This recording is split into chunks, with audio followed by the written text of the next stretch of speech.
Welcome back guys to my YouTube channel. So hari ini gue akan menjawab question yang sudah kalian berikan kepada gue, yang gue taruh di Insta Story. Thank you banget yang udah ngasih gue pertanyaan. Pokoknya pertanyaan yang udah kalian tanyain ke aku, dan sekarang today bakal aku jawab. Oke, ini aku lihat yang menurut aku juga pengen aku jawab ya. First of all, nih menarik. Kak Ilmi, maaf, kenapa resign jadi FAGA, habis kontrak atau keinginan Kak Ilmi? Oke. First of all, sebenarnya gue masih pengen banget waktu itu berkarir di pramugari. Namun pada saat itu base gue di Bali dan corona menjadi sumber masalah pada waktu itu. Jadi gue diputuskan secara sepihak atau di PHK oleh perusahaan gue tersebut. Yes, sebenarnya waktu itu gue merasakan kayak sedih banget. Gue langsung jadi overthinking. Mana gue mencari kerjaan? Bagaimana gue harus mendapatkan gaji, duit. Tapi sekarang gue ternyata udah seneng gitu. Loh, kok seneng? Maksudnya gue tuh senang karena ada corona, dan karena gue resign dari tempat gue bekerja, gue jadi sayang diri gue. Dan malah gue sekarang sempat kayak kalau gue tetap kerja di situ mungkin lambat laun gue menjadi orang yang gak kreatif gitu, yang apa ya, yang depending sama satu perusahaan gitu sih menurut gue. Tapi zaman dulu gue sempat sedih juga sih, sempat down. Tapi sekarang gue jadi kayak lebih oke, lu kalau pengen punya duit Ilmi, lu nggak mesti kerja di korporat seperti itu gitu. Dan sekarang alhamdulillah ada jalannya juga sih gua, karena kan uang itu bukan dapet dari suatu perusahaan, suatu agensi, suatu apapun itu, tapi kayak emang itu rezeki lu dan lu ada kemauan untuk berusaha, pasti rezeki akan datang kok ke lu. Pernah diputusin cowok nggak kak? Nisle aku nggak pernah diputusin cowok, tapi ya gitu, aku nggak pernah diputusin cowok.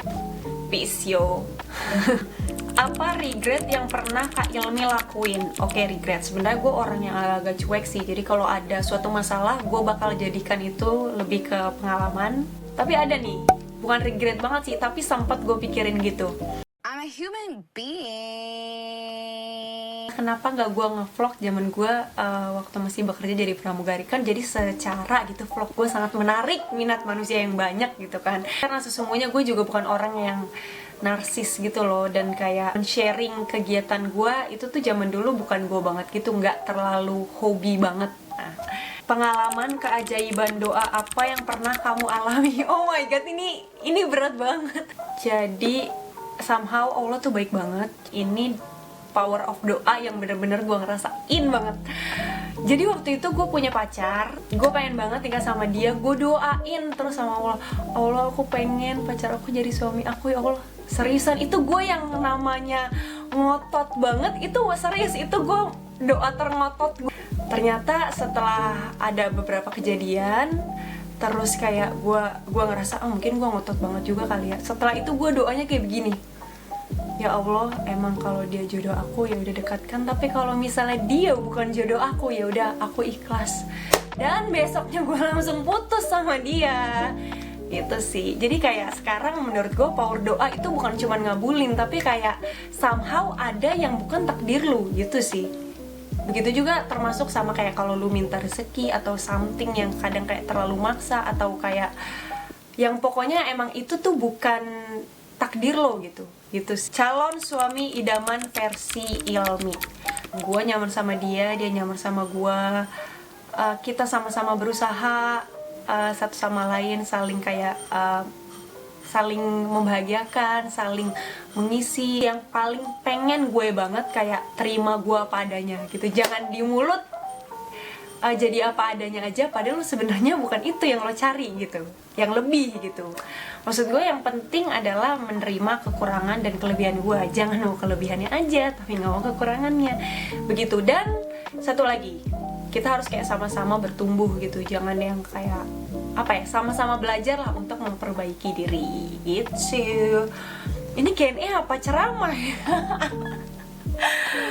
Perubahan apa yang dirasain after INTM? Alhamdulillahnya abis after INTM jadi lebih kebuka juga banyak peluangnya.